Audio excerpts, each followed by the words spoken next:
In this video, I'm going to talk about the 5 reasons why you shouldn't drive for Uber and Lyft in 2023. Number 1, your location. I will never stop saying this on this channel. Your location is the number 1 factor that determines how much money you can make as a driver. This is an infographic from Rideshare. I know this was from like 5 years ago, but I like the in-depth analysis.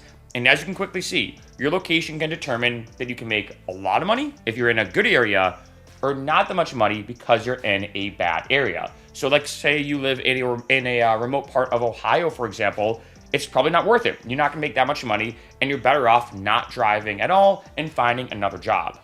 However, one huge pro tip I do wanna talk about is that you can commute. I think a lot of drivers don't know this 100%, that in your state, once you sign up in your state, you can commute to a bigger city in your state. And not only should you, but you absolutely will make way more money. Because if, like, say you're in an area, like say I'm making this up, you live an hour away from a major city, yeah, you're gonna have to drive an hour in and then an hour back. So a 2-hour commute. Let's even say a 3-hour round trip commute. Those 3 hours are 100% worth it, because even though you're wasting 3 hours in a sense, as opposed to driving in your own area, in that commuting time and back, you're still gonna make way more money because now you're in a bigger city. You're in basically a better place to drive and make more money. Number 2, non-peak hours. Let's say you have a very odd job where you can only drive Monday through Thursday, 11 a.m. to 3 p.m., for example. Honestly, it's probably not worth it. Those are non-peak hours, and during that time, not a lot of people are gonna be ordering rides, and you might not make that much money at all. In case you're curious, the peak hours are typically, depends on the city, but typically morning commutes, so you're looking at 7 to 9 a.m., evening commutes,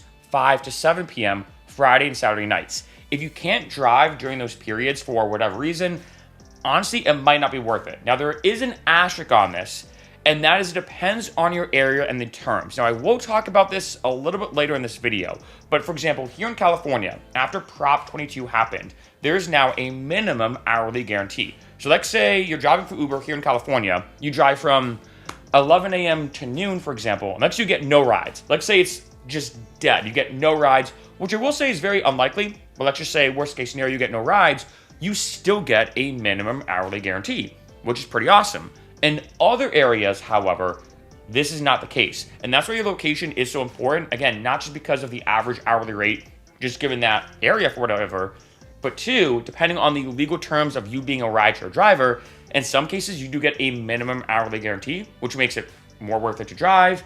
But in other cases, you don't have a minimum hourly guarantee. And if you can only drive during the peak hours and you don't have that guarantee, it's probably not worth it to drive, and you shouldn't. Number 3, if you have to rent a car. So in case you didn't know, you actually don't necessarily need to have a car to drive for Uber and Lyft. You can always rent one through them.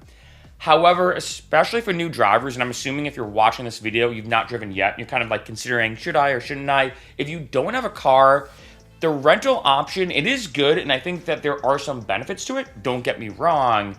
However, you're looking at spending about $200 to $300 a week when it comes to that rental car. So let's make it like an even number, $250.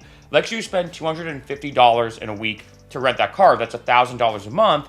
Yeah, you have a car now, but let's say you drive and you make $300. Yeah, that's awesome. You made $300 in 1 week, but you really only made, in terms of actual profit, only $50, which can be very unfortunate, especially if you're kind of trying to figure out if you want to drive or not. For me personally, I love driving part-time. I hated driving full-time. And I feel like if you are going to rent a car, I feel like it does kind of put you in this position where you almost have to drive full-time. I mean, don't get me wrong, you can still make good money driving part-time even if you're renting a car, but as you can imagine, you're still starting in that hole. Now, a lot of drivers want to know how much you make on average driving for Uber and Lyft. It is tough to say. I think if you look at, ignoring the taxes aspect, which I will talk about a little bit later, if you look at just average hourly rate, if you hit the right bonuses, if you drive smart, I think 20 an hour, give or take a few dollars here and there depending on your area, I think 20 an hour is a decent average. So let's say, for example, you want to drive in your area, and let's say it is $260, hopefully I do the math out correctly in my head. Let's say it's $260 a week, where you're looking at about driving 13 hours. So you need to drive 13 hours $20 an hour, $260. So after 13 hours of work in that week, you've broken even. So anything past that is profit. But again, you're still starting in the hole that now you have to drive 13 hours just to make $0. That's why renting it, I think, especially for a lot of drivers out there, isn't necessarily the best option. Again, if you have your own car, of course, this is not even an issue. But if you have to rent, really consider, like, do I want to go all in? Do I want to drive full time or even part time? Again, you can still make money part time. Another huge pro tip too is, of course, look at the terms. You might be able to rent a car and drive it for a week. Like, say you test out the waters, which I do suggest to do. You might make more money than you think. You also might make less. Tough to say until you actually do it.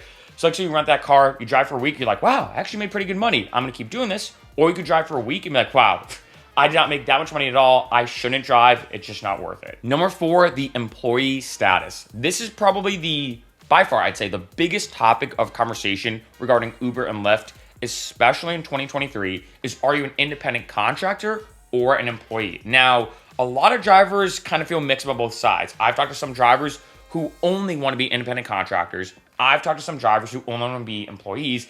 And I think this does have a huge element to play in terms of should you or shouldn't you drive. Now, for example, like I mentioned a bit earlier, here in California, Prop 22 happened. After that, drivers stayed as independent contractors. However, in a good way, one unique clause of that, like I said, was the minimum hourly guarantee. There were also health benefits. There were a few other things to it that improved the overall situation. So in my opinion, it's now more worth it to drive. And should you drive for Lyft and Uber, like say here in California, I think more so now than before because of all these added benefits. However, given in your area, you might or might not have these benefits. Another thing, because again, this is very ongoing and changing, not only country to country, but like say here in America, for example, state to state, like say you do become an employee, like say a bill passes and for whatever reason, you're now an employee, it is very possible that Uber and Lyft will say, hey, because you're an employee now and you're not an independent contractor, you can't just drive whenever you want. You now have to schedule your hours. You now have to pick your hours. So like say if you live in a given state, you become an employee, you have to schedule your own hours. You might say, you know what? I shouldn't drive. It's not worth it. For most people, I think 90% of the reason why most people want to drive for Uber and Lyft is the perfect side gig, especially to complement another job. The flexible hours are really the best, right? Again, whether you have another job or let's say you just do ride sharing full time, where if you think about it, as we all know, you drive whenever you want. You turn on the app whenever you want. You turn it off whenever you want. It is truly the closest thing, in my opinion, to being your own boss without fully being your own boss, if that makes sense. However, if you become an employee, that benefit could potentially be thrown out the window. So keep that in mind. And this is something you may have to do some research on because, again, it does depend state to state. And this is a huge talk for this year that's changing very rapidly. Number 5, the accounting. Now, this to some people might be a big deal. To others, not as much of a deal. Keep in mind, obviously it depends on your area, but more likely than not, you're going to be an independent contractor. And if you drive full time, in case you didn't know, that means taxes don't get taken out when you get your money. So in your mind, you're like, oh, I got paid a great fee this week or whatever. I got like a good paycheck, so to speak. However, when tax time rolls around, be prepared, you're going to owe money. So you might be like, wait a minute, like I have to spend X amount of money. In case you're curious, I'm a former accountant, but not your accountant, so I want to say that. You are probably going to have to hire a tax accountant. I do suggest doing so, even if you drive part-time.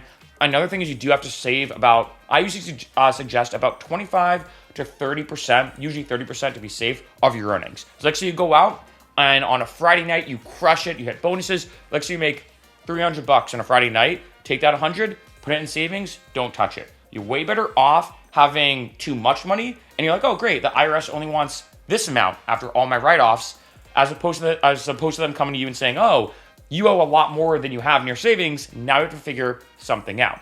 And speaking of write-offs, this is also something you have to keep in mind. You have to track your gas, your mileage. I will say Uber and Lyft does track your mileage, so that's good. But you have to keep track of all your receipts in terms of if you get oil changes, maintenance on your car, like say rotations on your tires, all these different things are just general practices of being a driver. This is something you have to worry about. In addition, you have to get gas more. The accounting can get very tricky when it comes to the gas.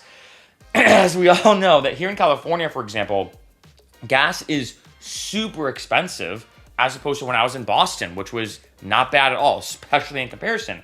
That accounting is something that maybe you want to factor into. Another thing is the bonuses. When you talk to a lot of drivers, I talk to a lot of drivers, especially when I travel around, the biggest thing I hear from a lot of drivers who make a lot of money is the bonuses, but it can get kind of tricky. It's kind of that game of you're thinking like, all right, if I do this amount of rides in this amount of time, and I go here and I do this, and it's almost like playing chess, so to speak, to get the most amount of the bonuses and really squeeze out the amount of money you can make. That is a big thing that you have to kind of really keep track of, especially if you want to, make the most amount of money driving. And of course, why would you not want to make more money? So overall, again, with all these different things, another thing is rideshare insurance. Again, just throwing a lot at you, I know, but things like rideshare insurance, you should absolutely get, by the way. That's about, I'd say, $6 extra a month, depending on the terms and everything. Anywhere from 6 to 20, and absolutely you should. I will say that, get rideshare insurance. But these are all these different accounting and math type subjects that you have to keep track of, whether it's taxes, whether it's the maintenance on your car, the kind of extra bills you now have to have, whether it's things like rideshare insurance and making sure your insurance looks good, even things like health insurance, for example. Let's say if you are going to be driving full time and you're an independent contractor, you have to navigate the exciting and fun aspect of getting health insurance. There's just a lot to it. And now a bonus point is delivery driving. I've talked about this a lot in the past videos talking about driving in 2023, mainly because a lot of the tricky things about Uber and Lyft are kind of resolved, in my opinion, when it comes to delivery driving. Now, I'm going to be honest. I did try doing Uber Eats. I hated it. So that's just me personally. However, I know other people who absolutely love it. I mean, you don't really have to worry about having your car be spotless and super nice and clean and everything.